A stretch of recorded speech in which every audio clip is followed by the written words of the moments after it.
Alors Marie, pour votre interview d'actualité, vous avez choisi de recevoir ce matin la psychiatre Anne Sénéquier. Bonjour et bienvenue à vous. Oui, alors on en rit beaucoup, mais c'est vrai que ça devient la psychose. Bonjour Anne Sénéquier, vous êtes donc psychiatre. Alors très honnêtement, on a besoin de vous aujourd'hui. Je vous ai invité parce que j'en peux plus de cette histoire de punaise de lit. J'en vois partout. J'ai l'impression qu'il y en a dans les transports. J'ai l'impression qu'il y en a dans mon lit. Ça fait la une de Libé, ça fait la une du Parisien. Toutes les radios en parlent, toutes les chaînes d'infos en parlent. Est-ce que je deviens parano? Est-ce qu'on devient tous parano avec cette histoire de punaise de lit? C'est justement pour ça, vous le décrivez bien, c'est la couverture médiatique et après ça touche aussi des sphères particulières. Ça touche quoi? Ça touche les transports en commun, c'est-à-dire un endroit qu'on ne peut pas éviter finalement dans notre quotidien, et aussi la sphère personnelle, et pas n'importe quelle sphère personnelle. C'est le lit, la chambre, le canapé, où on est là pour un petit peu se reposer, regarder la télé, lire un livre, discuter tranquillement. Et finalement, cette bulle d'oxygène, ce refuge-là, finalement, n'existe plus, parce qu'il y a le doute de oui, alors c'est ça, mais la alors présence. Comment ça se fait qu'on est tous parano avec cette histoire-là? Parce que ça parle à tout le monde, on a tous un chez-soi.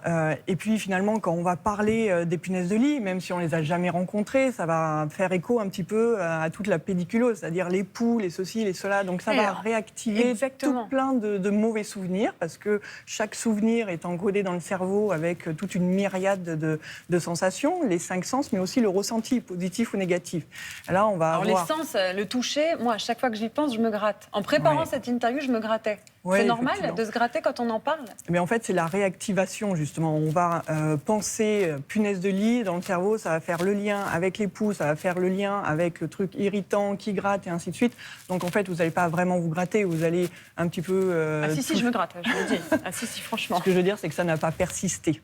On va toucher la zone, mais le grattage ne persiste pas comme si vous aviez vraiment donc c'est là où on doit piqûre. faire la différence. C'est quand ça gratte juste un tout petit peu, c'est que c'est psychologique et que c'est pas la réalité. Oui, après, c'est aussi intéressant d'avoir ce focus là-dessus. Ça nous permet aussi de passer des messages de prévention, de vigilance et de regarder un petit peu ce qui se passe sous notre matelas, ce que concrètement on ne fait pas très souvent non plus. Alors Anne Sénéquier, vous avez votre écharpe sur votre micro, donc on ne vous entend pas très bien. Est-ce que vous pouvez l'enlever? Oui, merci, parce qu'on a quand même besoin de vos conseils.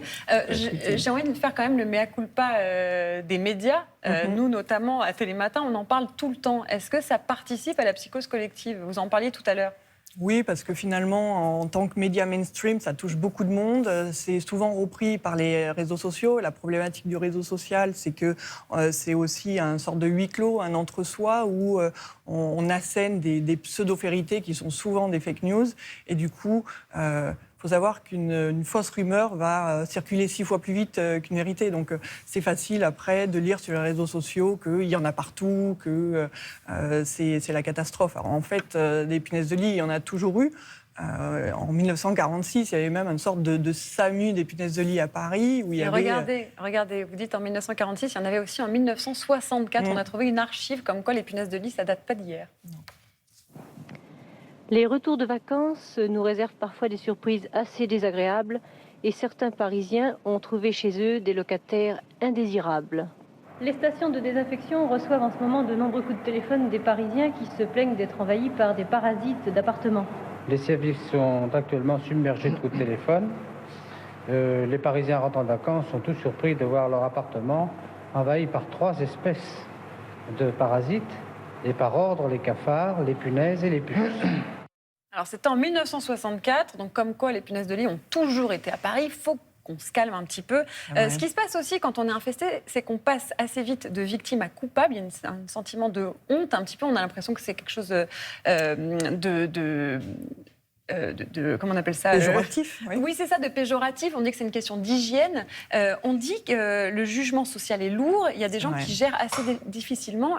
L'ANSES parle même de stress post-traumatique. Est-ce que c'est le cas? C'est un terme assez fort quand même. Le terme est, je pense, assez fort et là, mal utilisé. Après, ce qui se passe, c'est que pendant le XXe siècle, on s'est un petit peu débarrassé de ces punaises de lit par l'hygiène, par les insecticides. Attendez, vous dites que c'est un fort terme. Moi, je connais des gens qui ont été infectés par les punaises de lit. Ils sont traumatisés. Mais oui, non, mais c'est normal parce qu'en fait, encore une fois, ça touche la sphère personnelle, mais après, c'est très chronophage pour se débarrasser de ces choses-là. Si elles sont véritablement chez vous, c'est pas juste je passe une petite bombe tombe et puis c'est terminé.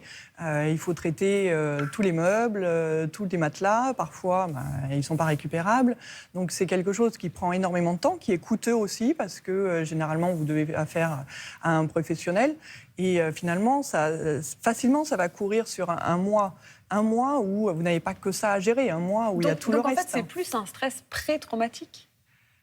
C'est ensemble. En fait, c'est un cadre de contraintes supplémentaires sur un quotidien C'est ça qui angoisse déjà... les gens, c'est Oui, d'avoir à c'est gérer tout ça. C'est la goutte d'eau supplémentaire. Parce Après, que j'ai lu cauchemar, flashback, hypervigilance, insomnie, anxiété, paranoïa, comportement d'évitement, dysfonctionnement personnel.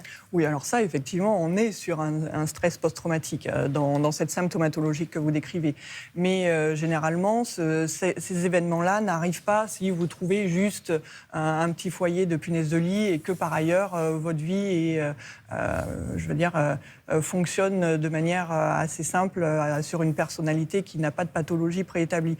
Maintenant, si vous avez aussi des vagues dans le reste de votre vie, que ce soit la vie personnelle, la vie familiale, que c'est déjà compliqué par ailleurs, si vous rajoutez justement cette problématique-là qui va impacter votre niveau financier et votre qualité de vie pendant un mois, oui, ça peut être effectivement quelque chose qui génère ça. Mais c'est très très rare, soyons honnêtes quand même.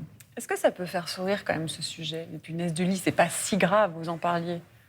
Eh bien, ça fait sourire parce qu'effectivement, une petite chose si minuscule va faire chanceler tout un pays. On en parle même dans la presse internationale. Oui, le gouvernement s'est emparé du sujet aussi. Après, il faut aussi se rendre compte que c'est pas la première fois qu'on a à vivre ce genre de choses, des petites choses qui sont très nuisantes. Je pense à la Covid-19, par exemple, il y a moins de 3 ans. Et c'est vrai qu'on a pris l'habitude ces dernières décennies à observer la biodiversité et la nature un petit peu de loin, c'est-à-dire qu'on vivait à côté de la nature, mais en fait, on fait partie de cette biodiversité-là.